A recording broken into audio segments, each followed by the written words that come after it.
a renowned proclaimer of the saving gospel of Jesus Christ, and one who has made it his mission to preach the gospel around the world.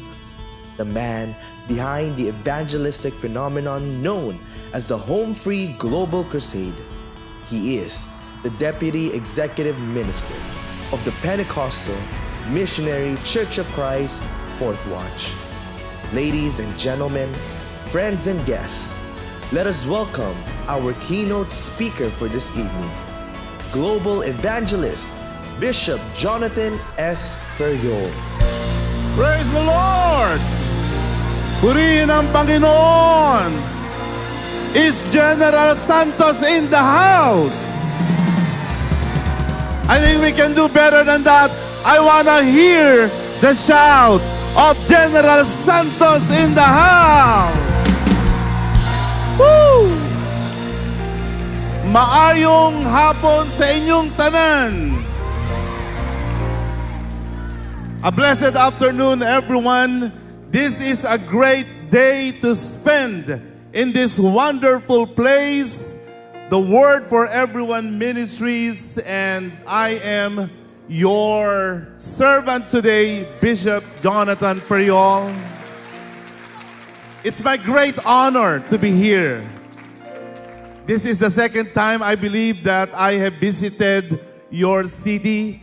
I know Cebu is great, Davao is great, but Jensen is the best.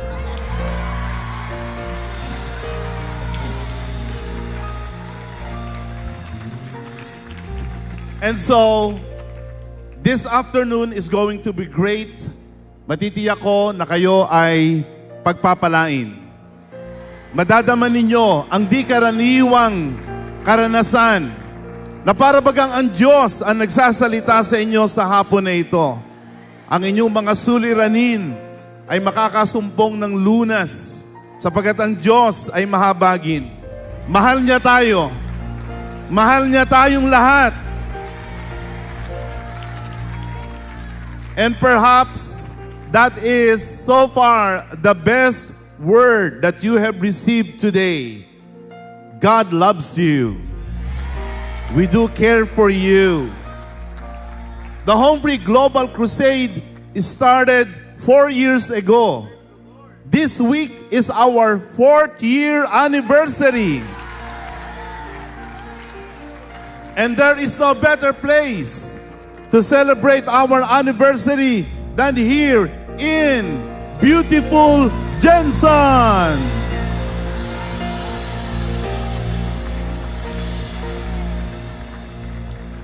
I can see right now that we are full house. More of you are coming in. A good number of you are already standing at the back. And I know at the end of this afternoon, this house is going to be packed with people, but more importantly, this will be filled with people who will receive the peace and the love and the hope that comes from Jesus Christ. And so, who's ready to sing for the Lord? Handa ba tayong umawit para sa Panginoon? It's gonna make you feel good. It's gonna make you feel light. So join right now. Thousands, literally thousands and thousands of people joining us via our live streaming. So saan man kayo nagjo-join sa live stream, Europe, Middle East, North America, South America, or in Greater Pacific Asia area, God bless you. And for now, let's stand up to our feet. Welcome the Home Free Global Crusade Band as we sing our praises to Him. Praise God! Woo! Praise the Lord! Hello, Jensen! Praise God! Ready na po ba tayong umawit sa Panginoon? Hallelujah! This is a perfect moment for all of us to be here. And everyone watching all over the world. Hallelujah! God has made this perfect moment for you, and He wants to remind you that He loves you so much. He loves you so much. And so all together, we're gonna lift a voice for Jesus. Hallelujah. And so we want everyone all over the world to join us. Come on, clap your hands like this. I want to see everyone from the floor over here all the way in the top of the bleachers. Let's go. All right, I think we're ready. Come on, repeat after me. Sing, oh, oh. All right, sing, oh, oh. Little louder now. Oh, oh. All over the world, you too. Oh, oh. Let's go. Oh, oh. The Bible says, for God so loved the world that He gave His one and only Son. For God so loved the world. For God so loved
thank God that He brought us all here today and that He's about to do something great in your life. So keep that spirit of anticipation all throughout this day. Amen.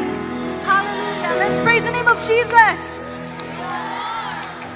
Since the beginning of time, there has been one great need for humankind. That's the need for light. In 2020, it seemed as if this was the darkest of times of humanity. But it was in the darkest times that the world finally got to see that glimmer of hope. That glimmer, that sliver that broke the most obscure moments of human history, shone through the initiation of the Home Free Global Online Crusades. What started from a sincere conviction, it turned to be a vision of God. Countries were closed, governments were shut down, households were confined. But that did not stop the gospel of Jesus Christ. Bishop Jonathan S. Ferriol could not bear the thought of wasting away days, weeks, even months, without spreading the gospel of Jesus Christ as preached by the good men of the house. In April 2020, a small group of people gathered with nothing in mind but only to share the light, came together to hold the first Home Free Global Crusade. From humble beginnings with preaching to cameras and empty seats, to filled pews of chapels, to stadiums and parks overflowing with thousands and thousands of people. Through the preaching of the end-time gospel, all the more, the gates of heaven were swung wide open for the massive influx of souls. Every comment, every sharing of posts, every profile picture frame, every singing and dancing challenge, every online or personal invitation, every billboard, every press conference, every advertisement,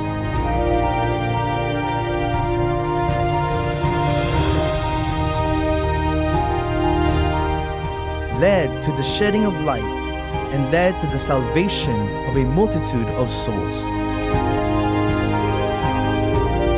Whether it was your neighbor down the street, your co-worker that you see at your job every day, the classmate across the room, your best friend for years, or even your own loved one and family member, the Home Free Global Crusades have impacted the masses.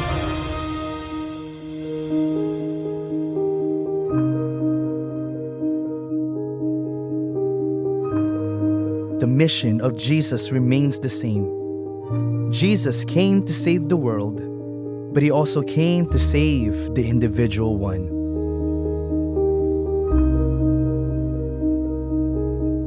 To fulfill this mission, Jesus Christ raised the good men of the house through voice and light, proclaiming Mark 16:15-16. The ministry of Apostle Arsenio T. Ferriol has shined brilliantly as he started preaching at the Quirino Grandstand 4 decades ago. To continue the apostolic practice of preaching the gospel was something that was always in the heart of God's leaders, especially in the heart of the Deputy Executive Minister, Bishop Jonathan S. Ferriol. In the past 3 years, the world has become a brighter place because of the Home Free Global Crusades. Hundreds have received healing, many have undergone transformations, and thousands more have finally received the assurance of their salvation.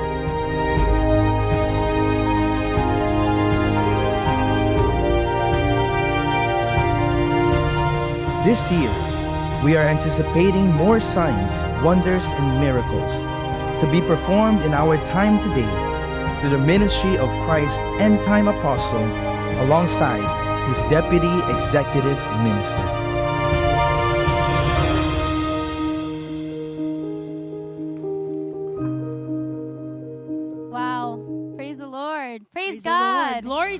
Praise the Lord. What an awesome video. Praise God. What an awesome video that we have just watched. We are celebrating 4 years of God's faithfulness and celebrating 4 years of sharing the gospel to the world. And not only that, we are looking to do more and have more anniversaries in the future, right? Praise God. Amen. Amen. And even though he's not here yet, I would like to grab this opportunity to thank our dearest Senator Manny Pacquiao, for letting us use this convention hall for our global crusade this afternoon. Glory to God. And we'd also like to take this opportunity to acknowledge our Sarangani Province Governor, Honorable Ruel Pacquiao. Thank you so much for supporting this crusade. And of course, we just want to give you back or call back here on the stage Pastor Sammy Bagkat as he sings the favorite song of Manny Pacquiao, Yes. Tumawag Amen. Ka. Praise the Lord. Kining kantaha, kabalo ko nga makarelate gud mo ani kay bago mo ani hinidri, daghan kay tagpagsulay sa atong kinabuhi. Pero kung kita mo tawag sa pangalan sa Ginoo, siya'y mutubag sa atoa. Amen. Labi na unya sa panawagan sa pulong sa Ginoo. Dawato nato si Kristo nga atong tagapagluwas sa atong mga kalag. Palakpakan nato ang Ginoo. Praise the Lord.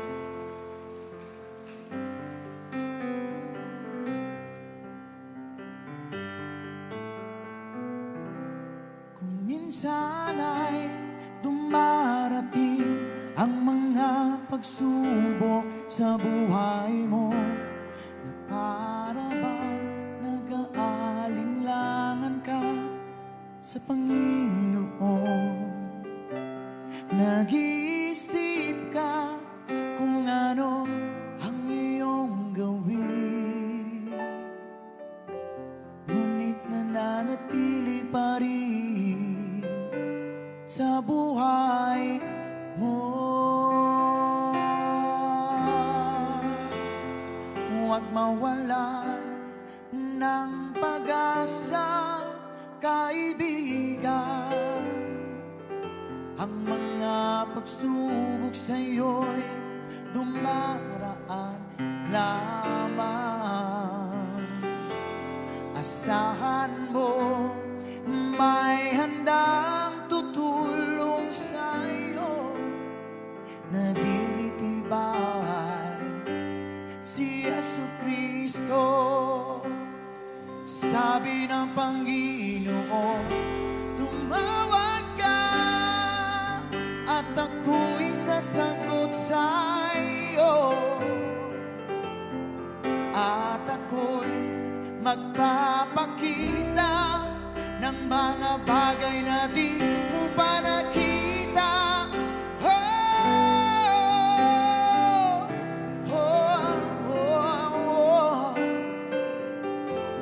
Walang imposible sa Panginoon. Dalay ko nato ng Diyos. Bakit minsan kay dali nating lumimot sa Panginoon, sa oras lang tayo'y sagana. Kapag dumarating na ang mga kagipitan sa buhay mo, sa kakapalang tatawa sa Kanya,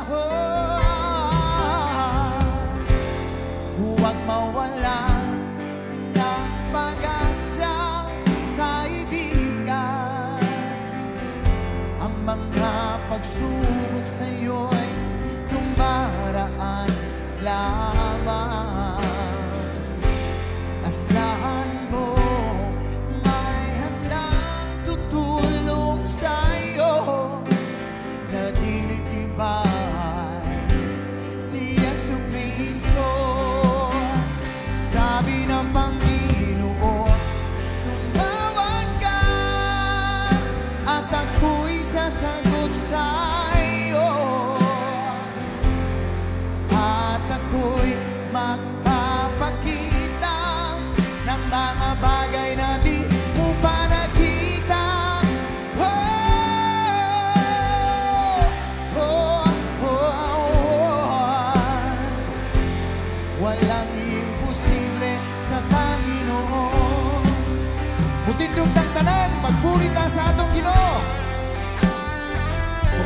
my cell phone? Turn on the lights of your cell phone. Come on. Dalay ko na ng Diyos.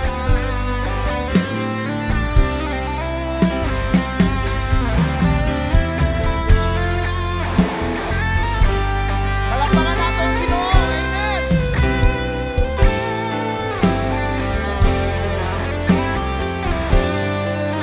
Sabi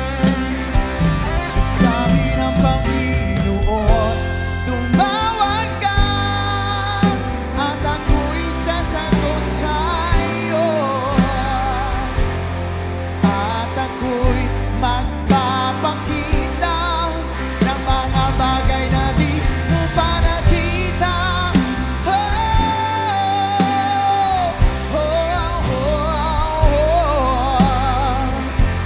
Walang imposible sa Panginoon. Sabi ng Panginoon, tumawag ka at ako'y sasagot sa'yo. At ako'y magpapakita ng mga bagay na di mo pa nakita. Oh!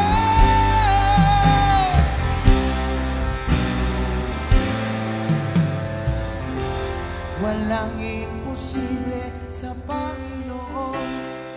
Oh, come on everyone. Sa Panginoon. Oh, walang imposible.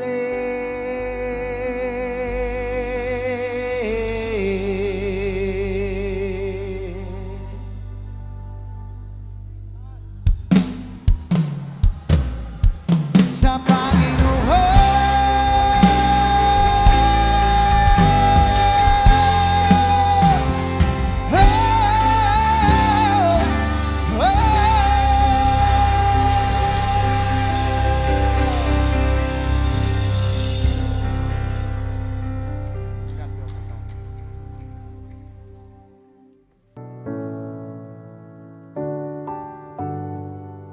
Praise the Lord. Glory to God. And that is one of the reasons why we are doing this crusade.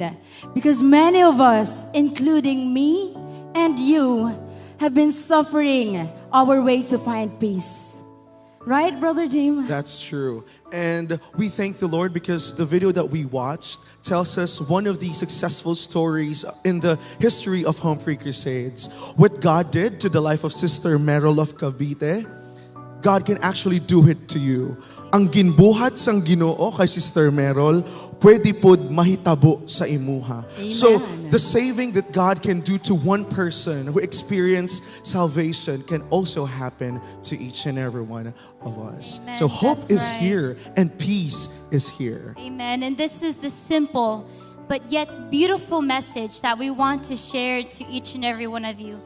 What the scripture says, John 3:16, for God so loved the world Thank you, Lord. that he gave his one and only Son, Lord. that whoever believes in him shall not perish but have eternal life. Praise the Lord. Amen. This is the Glory to message God. that we want to share to each and every one of you. But this message is meant to be received with your heart, with your spirit, with the intention to believe. That's what the Bible says, that whoever believes shall not perish, but have that Praise the blessed gift of eternal life. Amen. And so today, you all have the opportunity to hear this very gospel, to hear this very Thank you, message. Lord. That message that God loves you and he is ready to receive you. And all of us here must be ready to receive him through the gospel that we will hear today, through none other, one of Christ's messengers, Amen. Christ's ambassadors, Amen. in which his passion and his drive and his mission in life is to share the gospel and to preach the word of God to the masses, Amen. to people like you that are ready to receive peace and hope and love. And so today, he is actually my father, and so that is why it's truly an honor and a privilege to introduce him to each and every one of you. And not only that, but he is the creator of the Home Free Global Praise God. Crusade. simply for the very purpose of preaching the word and preaching the gospel. And so will you all join me as we welcome our global evangelist, my father, Bishop Jonathan Santos Ferriol. Glory to God.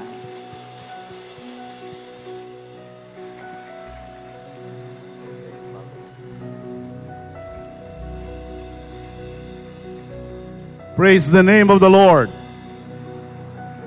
Thank you, Miracle. Once again, let's put our hands together for the Home Free Global Crusade Band, as well as for the wonderful dance group that performed that awesome cultural dance. Sa sandali na ito ay dumako tayo sa pinakamahalagang bahagi ng krusadang ito.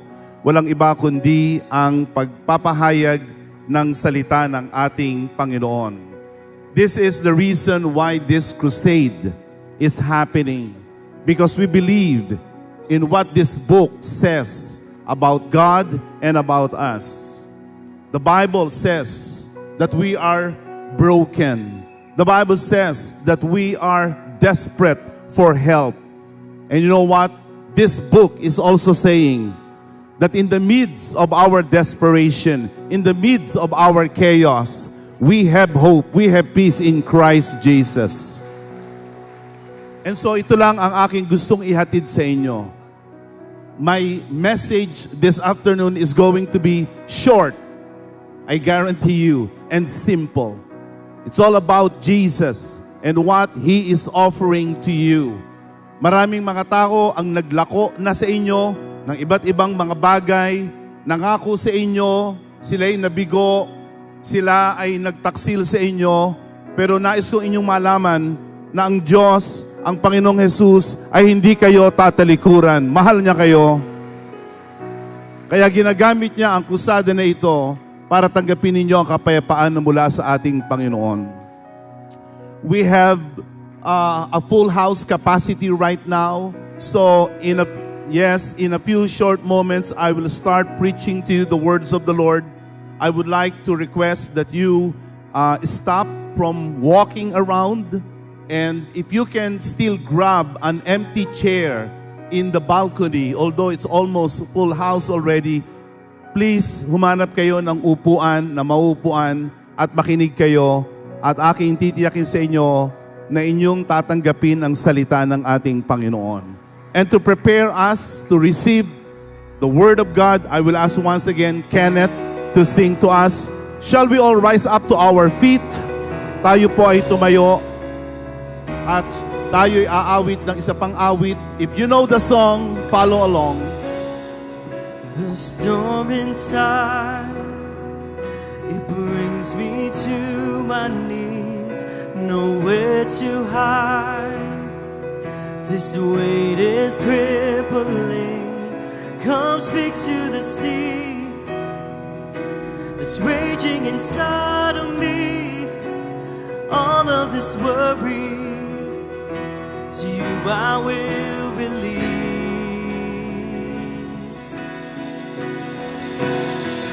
I cast my cares at your feet. Take it all.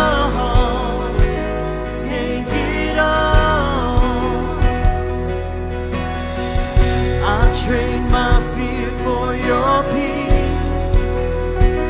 Take it all. Take it all. Give me your peace.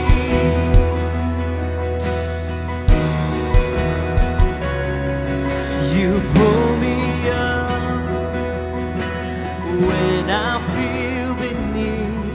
You clear the sky. You are my soul's relief. Come speak to the sea. It's raging inside of me. All of this worry, to you I will release. I cast my cares at your feet.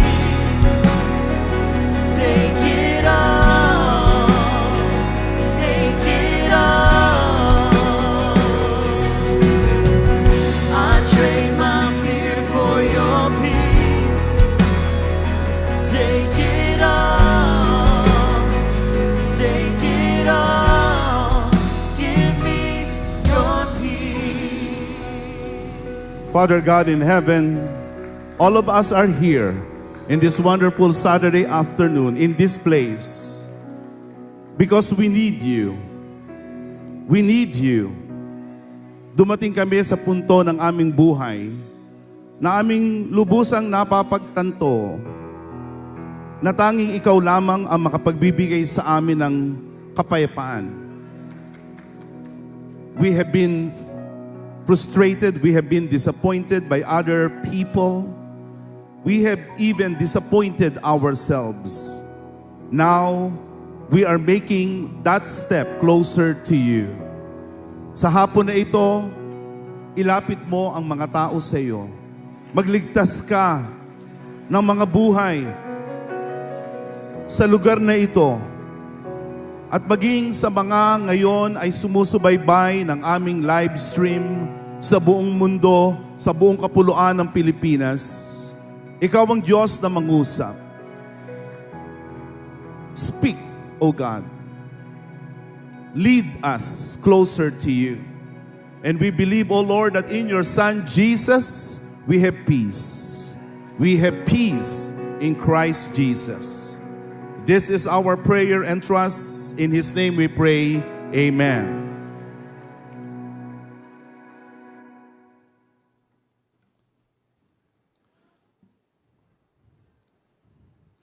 I shall be sharing to you the words of the Lord, and this is going to be found here in the book of Matthew in chapter 5 in verse 9. The book of Matthew in chapter 5 in verse 9. This is part of Jesus' preaching in Mount Olives. This is commonly known as the Beatitudes. Beatitudes. And it says here in verse 9, blessed are the peacemakers, for they will be called children of God. Blessed, mapalad, ang mga mapagpayapa, mapalad ang mga mapagpayapa, sapagkat sila'y tatawaging mga anak ng Diyos. This message I entitled, The Costs of Peace. The Costs of Peace. Ang halaga ng kapayapaan.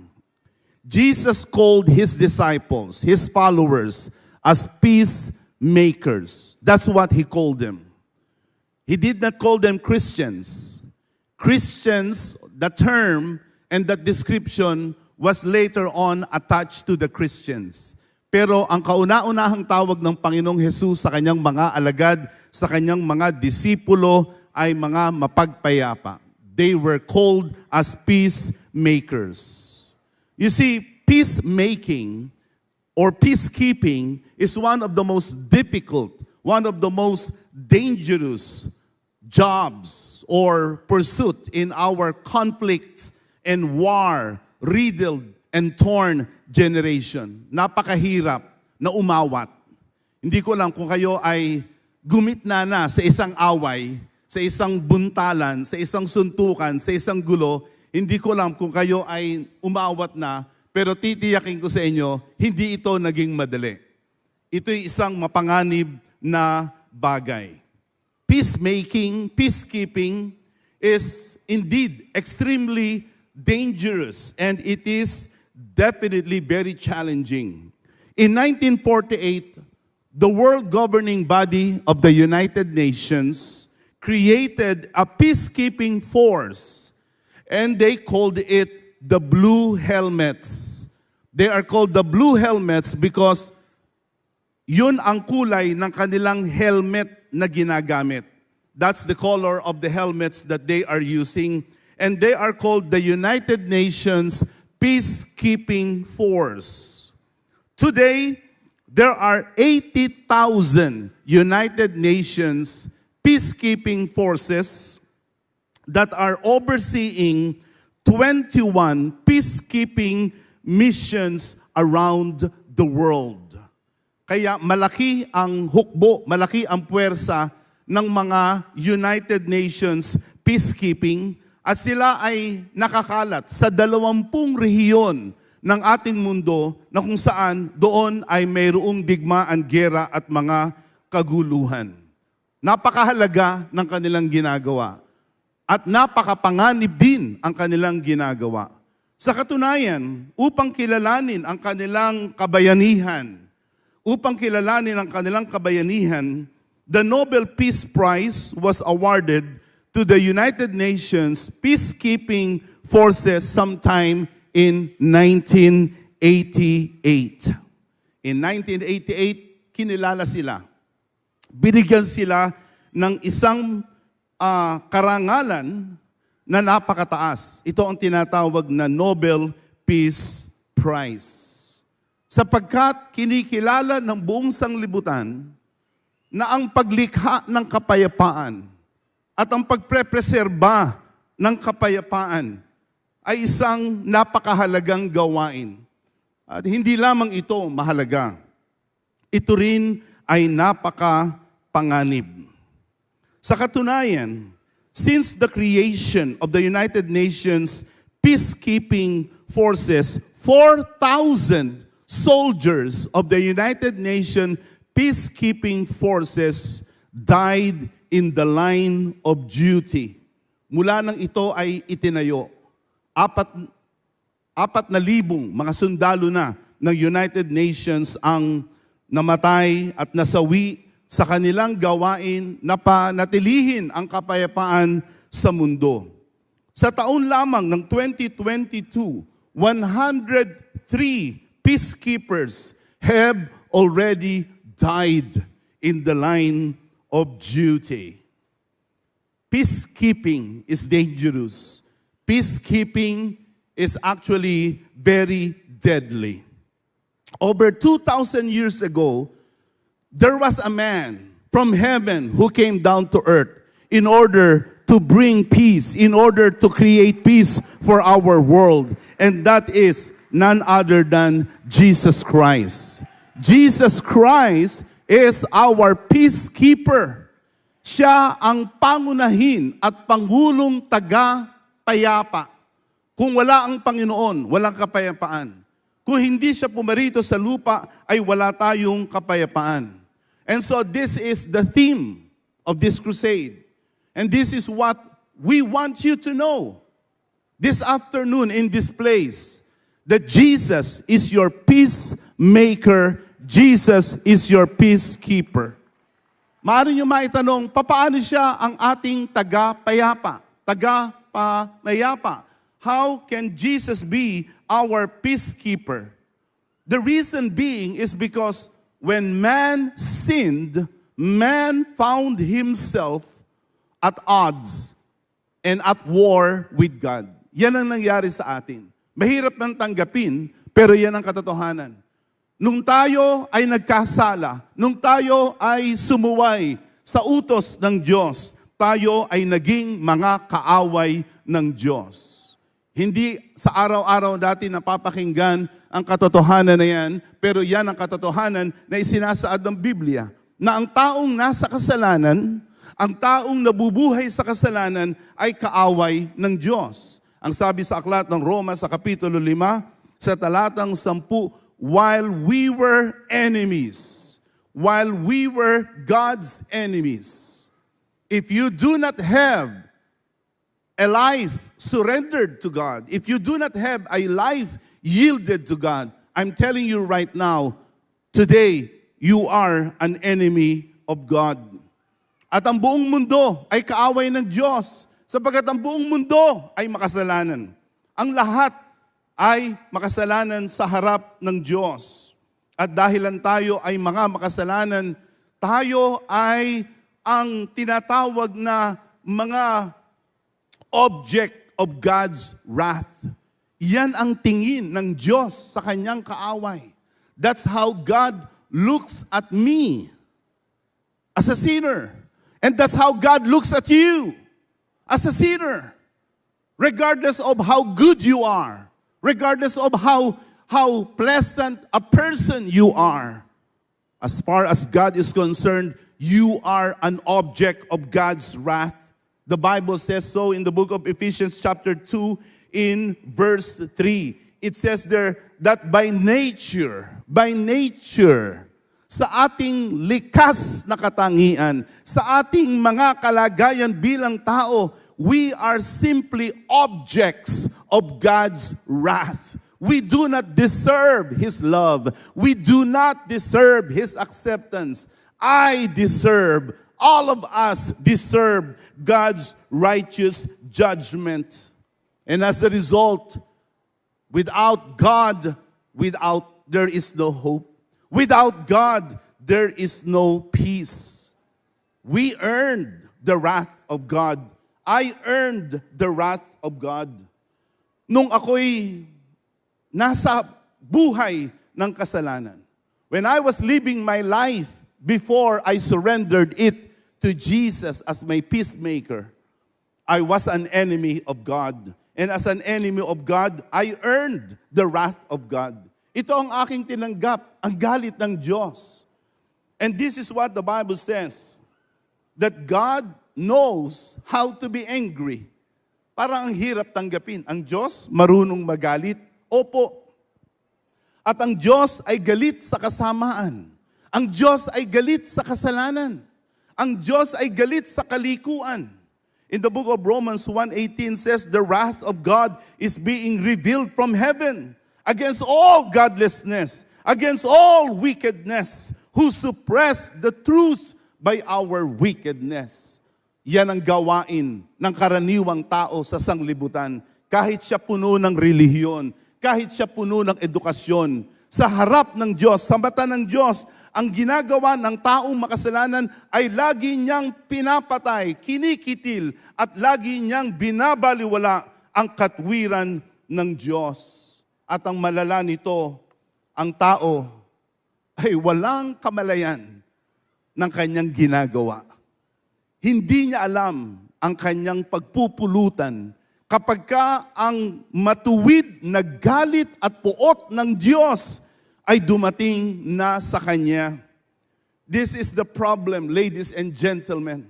Every day, nabubuhay tayo na walang Diyos. May relihiyon tayo pero wala tayong Diyos.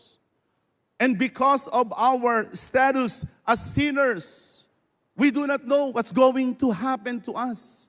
But the Bible says it is a fearful thing to fall into the hands of the living God.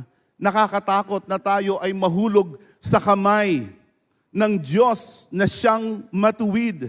It is a fearful thing to fall into the hands of a righteous God.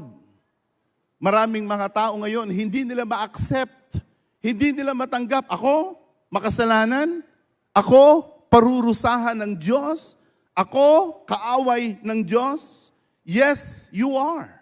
In the eyes of God, in His righteous standard, you are an enemy of God. You are a foe of God. And if you will continue in your path of sin, if you will continue in your life without repentance, I guarantee you in the light of the Bible that you will earn and you will receive the righteous judgment of God. May mga tao na nagsasabi, kung ako'y kaaway ng Diyos, bakit hanggang ngayon buhay pa ako? Kung ang Diyos galit sa akin, bakit hanggang ngayon humihinga pa ako, buhay pa ako? Ang sabi ng banal na kasulatan, don't you be so cocky, don't you be so naive. Every day, you live your life stubborn, rebelling, defying against God. You are actually gathering God's wrath that will be heaped upon you someday. Ang salita ng banal na kasulatan, tayo ay nag-iipon ng galit.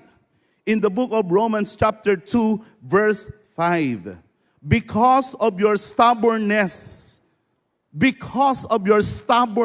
dahilan sa ating katigasan ng ulo, sa katigasan ng ating puso, you are storing up wrath. Ikaw ay nag-iipon para sa iyo ng galit ng Diyos na kung saan darating ang panahon na ang kanyang matuwid na paghuhukom at paghatol ay darating sa atin.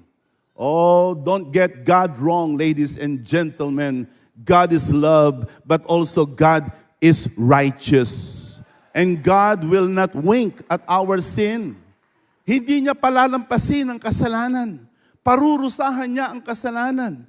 May paghatol, may paghuhukom na darating sa mga tao na makasalanan. In the book of Hebrews 9:27, it says, "It is appointed unto man once to die, and after that is judgment." There is judgment that will come. Kapag ka ang tao ay mamatay, ipikit niya ang kanyang mga mata sa lupang ito. Siya'y gigising sa harap ng Diyos, nag-iisa, at siya'y tatanggap ng hatol sa lahat ng kanyang ginawa. Maliban na tayo ay sumuko sa Diyos, maliban na tayo ay makipagkasundo sa Diyos, tayo ay tatanggap ng hatol, ng kaparusahan. Pag tayo ay mamatay, tayo ay haharap sa Diyos. Hahatulan tayo ng Diyos. Hindi tayo makapagdadala ng sino mang kakampi. We cannot bring an attorney. We cannot bring a lawyer. We cannot bring our community, our neighborhood to vouch for ourselves. You're gonna stand by your own. On your own, you will stand before God and God will judge you. And the Bible says, to those who are stubborn, to those who are unrepentant, you are storing up wrath on the day of God's judgment. But you know what? You need not to suffer God's wrath. You need not to suffer God's judgment because Jesus Christ has come. Dumating ang ating Panginoong Hesukristo. At ang ating Panginoong Hesukristo ay nagmamahal sa atin. Siya'y dumating bilang ating tagapayapa. That was the purpose of Jesus. Jesus Christ did not come here on earth to judge us, to make us suffer. The Bible says, "For God so loved the world." Amazing. God loves you. He sent Jesus in order to save you, in order to bring you peace. All you need to do this afternoon, sa hapon na ito, ay sumampalataya sa ginawa ng ating Panginoong Jesus. Sumampalataya, kumilala na ang tanging Panginoong Jesus ang magdadala sa atin na magkaroon ng pakikipagbati at pakikipagkasundo sa Diyos. In a little while after this message, I'm going to give you that wonderful occasion to make a public confession to receive Jesus as your Lord and Savior. Why Jesus? Why Jesus? Bakit si Jesus ang ating taga-payapa? You see, from heaven, God couldn't see anyone. He couldn't see any man. He couldn't see any woman who is qualified to save us from our sins. Walang makita ang Diyos. Ang sabi ng banal na kasulatan, walang matuwid, wala kahit isa. Ang lahat ay nagkasala at hindi nakaabot sa kalwalhatian ng Diyos. You may be good, I may be good. May mga araw that ako'y mabuti. I remember my mother telling me when I was still young, pag gumagawa ako ng mabuti, sasabihin ng aking mabuting ina, "Jonathan, sometimes the world revolves around you. But when I do something bad, when I misbehave, he would call me Atan without S." But we're not good. Deep inside of us. And our goodness is relative. We are good, but we are not good enough. In the book of Ezekiel 22:30, the Bible says, "I look for someone among them who would build up the wall and stand before me in the gap on behalf of the land, so I would not have to destroy it, but I found no one. I looked for a man. I looked for a woman. Ang Diyos ay naghahanap ng lalaki, ng babae, na makapagliligtas sa kanyang kapwa. Subalit ang sabi ng Diyos, wala akong makita. I couldn't find anyone in the city of General Santos, in the city of Manila, in the in the country of the Philippines and around the world and throughout the planet. God couldn't see anyone. He couldn't find anyone who is qualified enough, powerful enough in order to save himself. God couldn't find someone to stand in the gap. May malaking bangin. May malaking bangin na namamagitan sa Diyos at sa tao. At yung pagitan na yan, yung bangin na yan, ay ang kasalanan. That great divide, that great gap, that great chasm between God and man is sin. Sin separates us from God. Sin pushes us back from God. May malaking bangin. And no amount of religion, no amount of morality, no amount of piety, unfortunately, can ever stand in the gap, that bridge that gap. But thanks be to God, God has sent His only Son, Jesus, to stand in the gap. Yung bangin na hindi natin matawid, tayo ay itinawid ng ating Panginoong Jesus. And so the Bible says in the book of Isaiah in 59:16, he saw that there was no one. He was appalled that there was no one to intervene. So his own arm, thank God, his own arm, ang kanyang sariling bisig ang gumawa ng pagliligtas sa atin. At sa bisig ng Diyos, ay kanyang ipinadala ang kanyang nag-iisa at bugtong na anak na si Jesus. Ang ating Panginoong Jesus, ang ating tagapamagitan. Siya ang ating tagapamagitan. He is our mediator. In the book of 1 Timothy chapter 2, verse 5 says, there is one mediator between God and man, and that is none other than Christ Jesus. Jesus, look at me, He bridged the gap. He stood in the gap. And Jesus Christ did at the cross. Sa krus ng Kalbaryo, pinagkasundo tayo ng Diyos. Siya ay naging tulay na kung saan ang tao ay makakalapit na sa Diyos. And so Jesus Christ said, I am the way, the truth, and the life. No one comes to the Father except through me. Sinira ng Panginoong Jesus ang pader ng kasalanan. You see, ladies and gentlemen, every time we sin, every time we commit sin, tuwing tayo ay magkakasala sa isip, sa damdamin, sa buhay, sa gawa, tuwing tayo ay magkakasala, nagtatayo tayo ng mga dingding, ng mga pader. We build walls.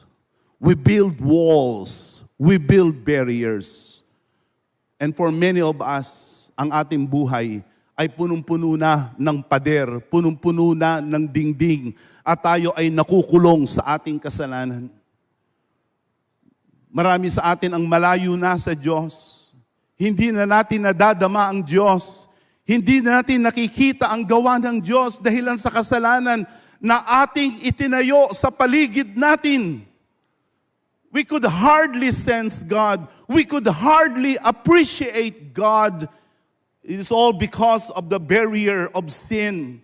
But thanks be to God, Jesus Christ came, the peacemaker, and He destroyed, He tore down, He destroyed and demolished the walls of our sin Thus, Jesus is our peace.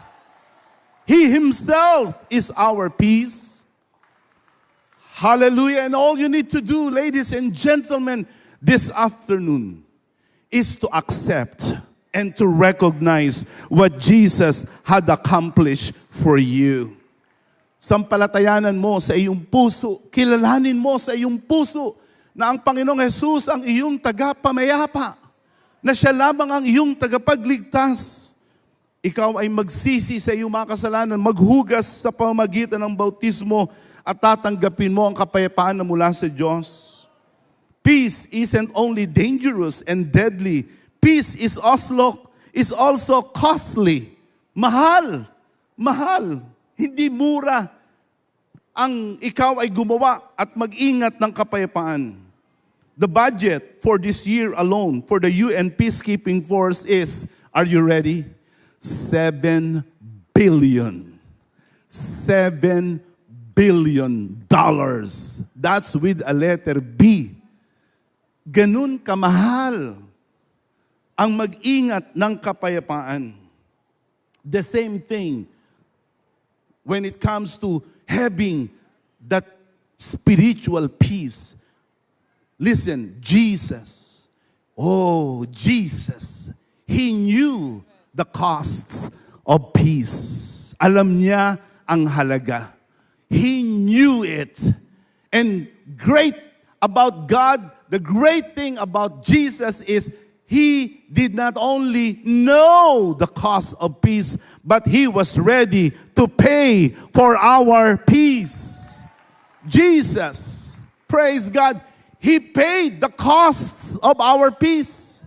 Siya na ang nagbayad. Siya na ang nagbayad. Wala tayong pera. Mahirap tayo. Kahit ang pinakamayaman sa atin ay mahirap sa Diyos. Kahit ang pinakamatuwid sa atin, ang sabi ng Biblia, ang ating katwiran ay parang mga maruruming basahan lamang. Huwag kayong magalit sa akin. Ang salita ng Diyos ang nagsabi niyan. On my own, I do not have anything to pay for my peace, to pay for my salvation. But thanks be to God, Jesus Christ paid for my peace. And the cost He gave is His blood. Ang Panginoong Jesus ay nabayubay doon sa krus ng Kalbaryo. At habang siya'y nakabayubay sa krus ng Kalbaryo, ang kanyang dugo ay dumanak. At sa bawat pagdanak ng dugo ng Panginoong Jesus, ang bawat isang kasalanan na ginawa ng tao sa balat ng lupa mula nang ang tao ay nilikha, ay isa-isang binayaran ng ating Panginoon. Ang bawat kasalanan ng bawat taong nabuhay dito sa lupang ito, ang kanilang mga kasalanan ay binayaran na ng ating Panginoong Jesus. The Bible says that Jesus Christ died once and for all. That's how effective, that's how powerful is the blood of Jesus Christ. He only needed to die once. And His death is good. His death is powerful to cover all the sins of mankind in our world. Lahat ng kasalanan na ating ginawa, pinatawad na ng ating Panginoon yan.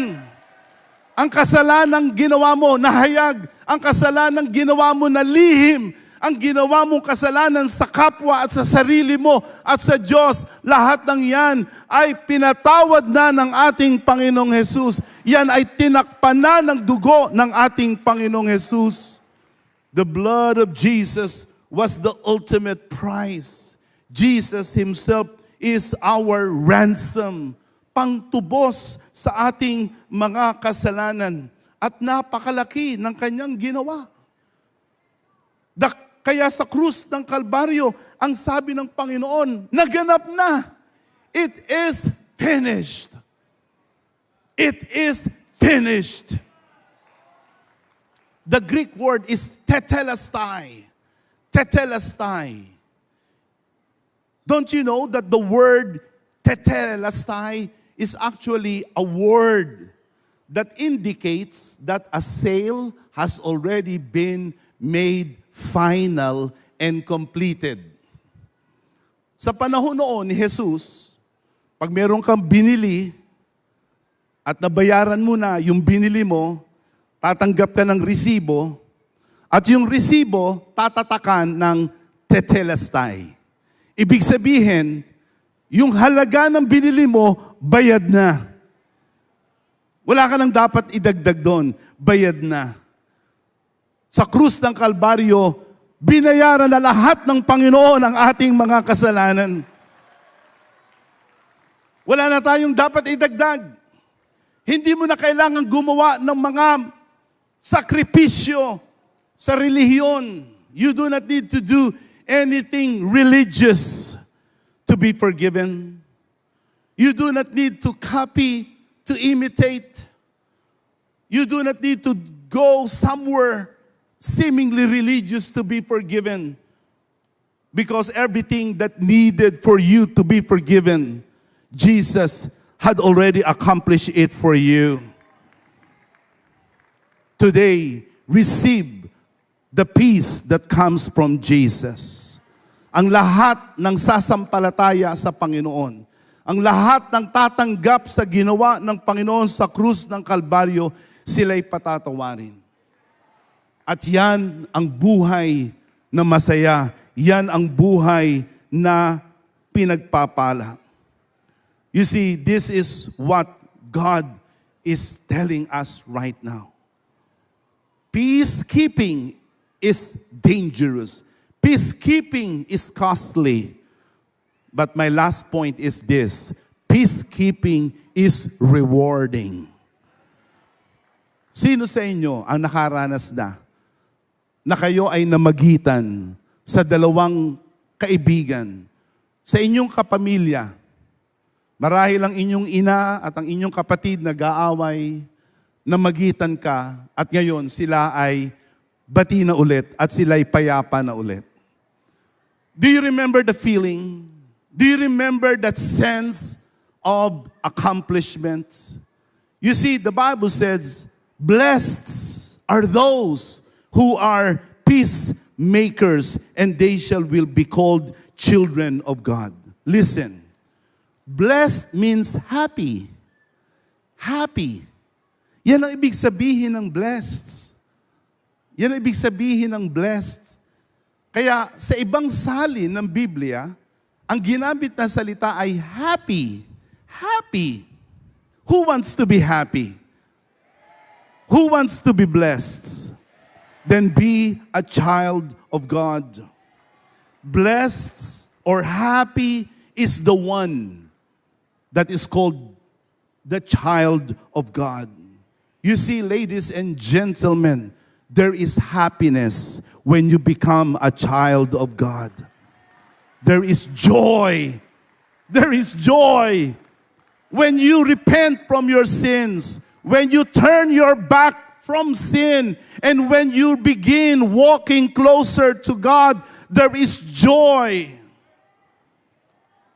Do you remember the story of the prodigal son? Ang kasaysayan patungkol sa libughang anak. Merong isang ama na may dalawang anak. Yung isa naglayas at kinuha niya ang lahat ng kanyang angkan, ang lahat ng kanyang mana. The prodigal son left the father's homes, took all his inheritance with him. And from a distant country, he lived his life without any direction. Nabuhay siya ng malayaw. Nabuhay siya na magastos. Nabuhay siya na walang pakialam sa kanyang pamilya at sa kanyang sangbahayan. At dumating ang panahon na nasira ang kanyang buhay. Ganyan ang tao na hiwalay sa Diyos. Ganyan ang tao na malayo sa Diyos. Panandalian, parang ikaw ay maayos. Pero tandaan mo, darating ang paggunaw, darating ang kamalasan sa iyo, at sino ang tutulong sa iyo? The prodigal son found himself actually eating with pigs. Hindi lang siya nagpapakain ng baboy, kinakain niya mismo yung pagkain ng baboy. siya ay nasumpungan na nasa matinding kalungkutan. Maybe you are sad today. Maybe you have been sad for the longest time. Every day, you don't feel like waking up anymore because you feel sad, you feel depressed, you feel hopeless, you feel miserable. Tonight, you can change your life if you will accept Jesus as Lord and Savior. Tonight, right here, you can have that joy, that peace. So how did the prodigal son got his peace back? You know what he did? He walked back to his father.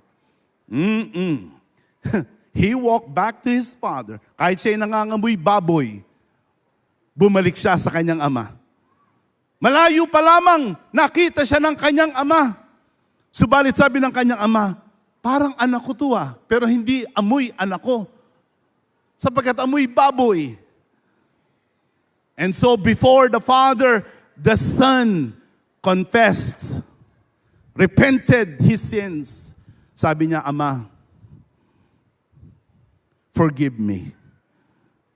I repent from my sins. The father did not make it hard for the son. Ang sabi ng banal na kasulatan, this was what the father said, my son who was dead is now alive. My son who was lost is now found. And they celebrated. That's what the Bible says. They celebrated. Sila'y nagdiwang. And the Bible says there is rejoicing. There is celebration in heaven over one who repents. One time, the disciples were confronting demons. Tuwang-tuwa ang mga disipulo sapagkat ang mga demonyo, ang masasamang espiritu ay nagsisilayas sa kanila. Bumalik sila kay Jesus at sabi nila sa kanilang Panginoon, Panginoon, Jesus, you should see us. You should be able to be proud of us. We kicked demon butts. We started casting out demons. Panginoon, nagsilayas ang mga masasamang espiritu. Ang sabi ng Panginoon, there is one more reason for you to be happy. Do not be happy, Jesus said, because evil spirits are subject to you. But be happy because your name, listen, your name is written in the book of life. Masaya kayo. Matuwa kayo sapagkat ang pangalan ninyo ay nasa aklat ng buhay. Don't you know that there is a book in heaven? There is a book in heaven where all the names of God's children are written. Are you sure that your name is already in the book of life? Makakatiyak ka ba? Are you sure without any doubts? You cannot assume, hindi ka pwede magpalaga. You have to be sure that your name is in the Lamb's book of life. You know what? This afternoon, in this place, you can have your name written in the book of life. You do not need to waste your time.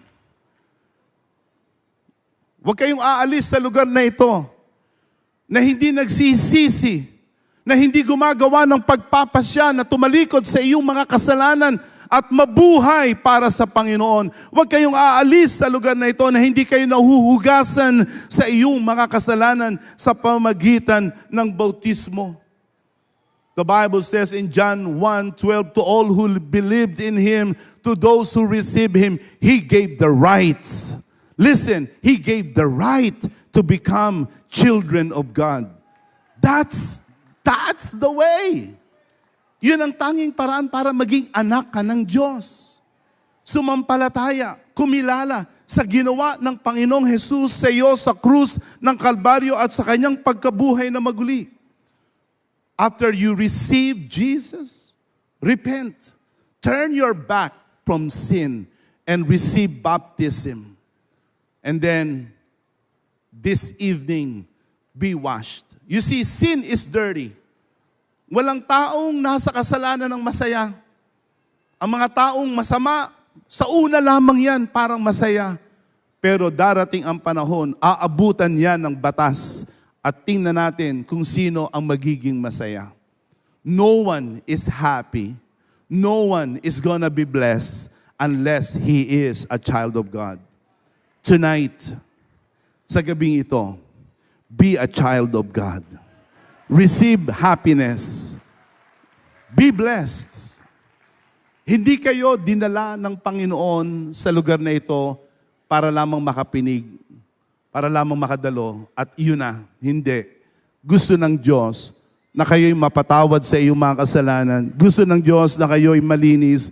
Gusto ng Diyos na kayo ay maging masaya at maging mapalad. Gusto ng Diyos na kayo tumanggap ng kapayapaan. Sa ilang sandali, aanyayahan ko ang bawat isa sa inyo na gustong sumampalataya, kumilala sa Panginoong Jesus bilang kanyang taga-payapa, bilang kanyang tagapagligtas. I'm gonna ask you later on to stand up, make your way towards the front, and make your decision public before the Lord. Alam nyo, nung ang Panginoong Jesus ay namatay sa krus ng Kalbaryo, hindi siya namatay sa isang silid. Namatay ang ating Panginoong Jesus para sa buong sanglibutan, para siya'y makita. If you really believe Jesus is the one that can give you peace, then make your decision public. I'm going to give you that opportunity in a few moments. Subalit sa mga sandaling ito, ating itong ang ating ulo, tayo manalangin. Ama naming Diyos, kumikilala ko sa iyo bilang nagbigay ng iyong bugtong na anak para sa aking kaligtasan. Nais kong kilalanin. I wanna receive. I wanna accept your Son, Jesus. I wanna receive Him as my Savior, as my peace. I pray, Lord, that you will hear my prayers. And so, sino sa atin ngayon ang gustong lumapit sa unahan, tayo ay tumayo? And I would like to invite you to come forward right here in the front. If you would like to receive Jesus as Lord and Savior.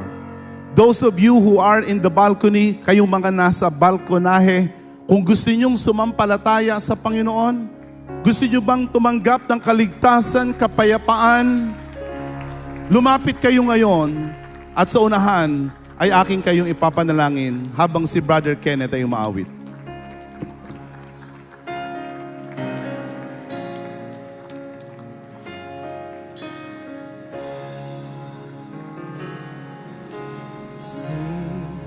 On a hill of Calvary, my Savior bled for me.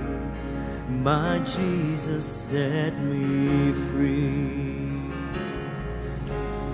Look at the wounds that give me life, grace flowing from His side. No greater sacrifice. What He's done.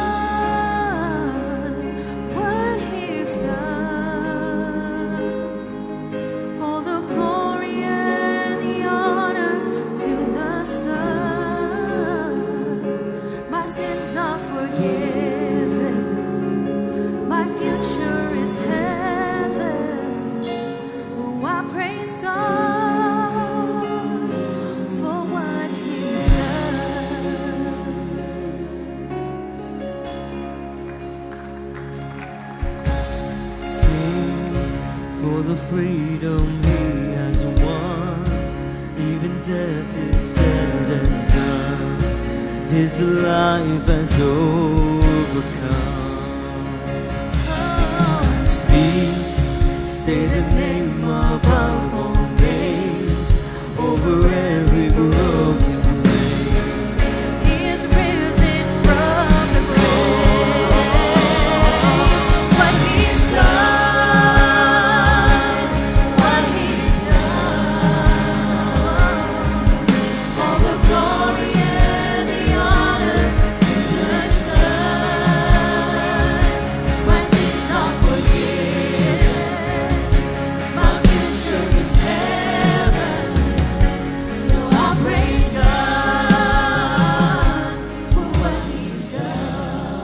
Praise the Lord.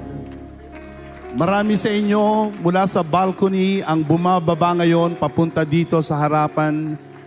Purihin ang Panginoon. We will wait for you. We will wait for you. And even those of you who are watching right now our live stream, wherever you are now watching this live stream, maybe you are in one of the houses of worship of our church, or maybe you are in the comfort of your living room, or maybe you are just watching in your mobile device. I want you to know that you must not miss this opportunity. This kind of opportunity comes to you once in a lifetime. It's not every day that we get to do this crusade. But thank God we have this opportunity. This is God-opened opportunity. Diyos ang nagbukas nito. Receive Jesus as your Lord and Savior. We cannot be at peace. Hindi tayo mapapayapa kung wala tayong kapayapaan na mula sa Panginoon. Ano ang nagdadala sa atin ng kaguluhan? Ano ang nag-aalis sa atin ng kapayapaan? Kasalanan. Sino mang taong nasa kasalanan ay walang kapayapaan. Maaring siya'y managinip na siya'y masaya. Maaring siya'y mag-ilusyon na siya'y masaya. Pero hindi siya masaya, hindi siya mapayama. The Bible says the wages of sin is death. Mamamatay ang taong makasalanan. Pero purihin ang Panginoon, I do not need to die. You do not need to die. Because Jesus died for you. He died for you. And He rose to life so that you can be saved. Huwag niyong sayangin ang pagkakataon na ito. Huwag niyong sabihin, bukas na. Sigurado ka pa, may bukas ka pa. Sa susunod ng linggo, sigurado ka ba, meron ka pang isang linggo sa buhay mo?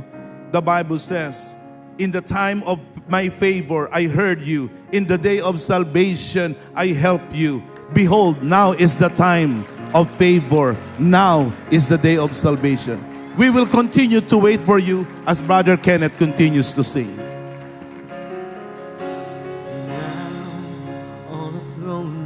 Majesty, the Father's will complete.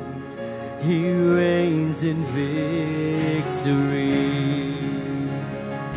Sing hallelujah to the King. He is worthy to receive all the worship we can bring. Sing hallelujah, sing hallelujah. The King, He is worthy to receive all the worship we can bring.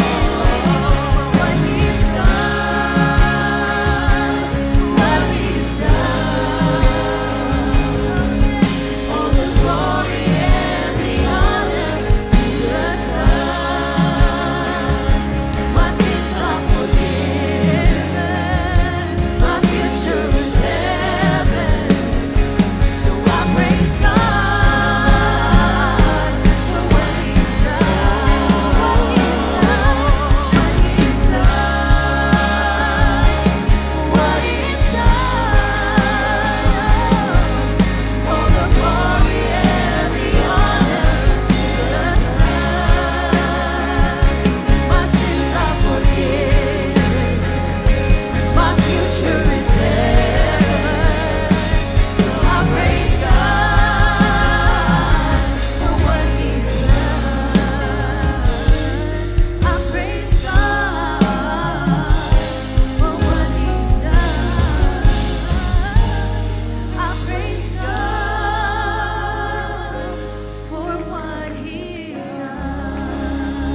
Praise the Lord. To God be the glory. We have just a few more people making their way down. Praise God. Don't rush. We're going to be waiting for you. We're going to be waiting for you. We have ample space right here in the front. Alam nyo, mula na nagpasimula ang krusada na ito, 4 na taon na ang nakakaraan. Nakita na namin ang ganitong sandali na paulit-ulit sa bawat mga bansa, sa bawat mga syudad. At tuwing nakikita ko ang mga tao, ang mga gaya natin, na sumusuko sa Panginoon, lumalapit sa Panginoon, sumasampalataya sa Panginoon, ako'y nagagalak sa aking puso. At alam nyo, hindi lamang ako ang nagagalak. Ang Diyos ay nagagalak. Ang langit ay nagkakatuwa. And you should be happy right now. I see a number of you are crying. Those are tears of joy. Imagine, yung kasalanan mo, hindi na parurusahan. Talagang mapapayapa ka noon. At anumang sandali na ikaw ay humarap sa Diyos, anong oras ka kunin ng Diyos, hindi kanya parurusahan. Tatanggapin kanya. Magiging kasama mo siya. Amen? Amen? And so, even for those of you who are watching right now, the live stream, consider what Jesus Christ had accomplished for you. What you need to do is open up your heart, yield, surrender, sumuko, and say, God, I do not want to fight against you anymore. I do not want to fight you anymore. I want to surrender. I want to yield my life. Forgive me from my sins. To God be the glory. We're almost there. We're almost there. I like the song. What He's done, all the glory and the honor to His Son. They say, my sins are forgiven. Imagine, my sins are forgiven. My sins are forgiven. My future is heaven. I praise God for what He's done. Yeah. All you need to accept is what Jesus Christ had done, had accomplished for you. Ngayon, mananalangin tayo. I want you to bow your heads. Pray this prayer sincerely in your heart. Maging mataimtim sa inyong puso. Huwag niyong alalahanin kung sino man ang nakatayo sa katabi ninyo. I want you to pray. Sundin ninyo ang panalangin na ito. Tayo ay manalangin. Ama naming Diyos, sumasampalataya ako sa iyong bugtong na anak na si Jesus, na iyong isinugo upang magdusa sa krus, mamatay, at muling mabuhay para sa aking kapayapaan. Sumusuko ako ngayon sa iyo. Patawarin mo ako. Patawarin mo ako sa lahat ng aking mga kasalanan. At ngayon, tanggapin mo ako bilang isa sa iyong mga anak. Baguhin mo ang aking puso. Baguhin mo ang aking pag-iisip. At iyo kong turuan na sumunod sa iyo, umibig sa iyo, at maglingkod sa iyo. Ito ang aking dalangin sa pangalan ni Jesus, ang aking tagapagligtas,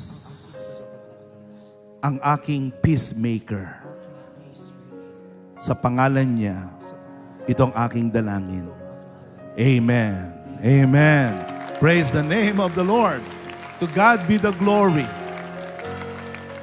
Ngayon, ang gusto ng Diyos, ang ating mga kasalanan ay mahugasan. Bishop Jonathan, paano mahuhugasan ang ating kasalanan? Sa bautismo. Ang sabi ng banal na kasulatan in the book of Acts 2:38, repent, be baptized for the forgiveness of your sins. That's how your sins are washed. Kasi marumi ang kasalanan. Marumi ang kasalanan. Ang taong nasa kasalanan ay marungis para malinis, mawala ang ating kasalanan, magsisi at pagpabautismo. Sa araw ng Pentecostes, yun ang araw na itinayo ang iglesia, 3,000 kaluluwa ang nagpabautismo nung araw na yaon. Nung araw na yaon na sila'y tumanggap, 3,000 ang nabautismuhan. Nung gabi na yung warden ay tumanggap sa Panginoong Jesus, sa gabing yon nabautismuhan. Sa gabing ito, magpabautismo kayo. At pinadali na namin sa inyo ang bautismo. This is an awesome venue. Sa likod ay meron kaming baptistry. You can be baptized tonight. You will be assisted. There is a place for you. Maayos ang aming baptism. Titiyakin ko sa inyo, pagka matanggap ninyo ang bautismo, madadama ninyo na kayo ay malinis na sa inyong puso. Sa gabing ito, matutulog kayo. Matutulog kayo sa gabing ito na wala na kayong takot at kabalisahan. Sapagkat alam mo, anumang sandali na tawagin ka ng Panginoon, ikaw ay ligtas na, papunta ka na sa langit. Amen? So, we have a place for your baptism. We have counselors, we have pastors who will be guiding you. I believe this is the way. Could someone tell me where the way of baptism? This is the way for baptism right there. Right there. Can you just follow them? God bless all of you. God bless all of you right there. Punta po tayo dun sa lugar na yon. Remember what He has done. All the glory and honor to His name.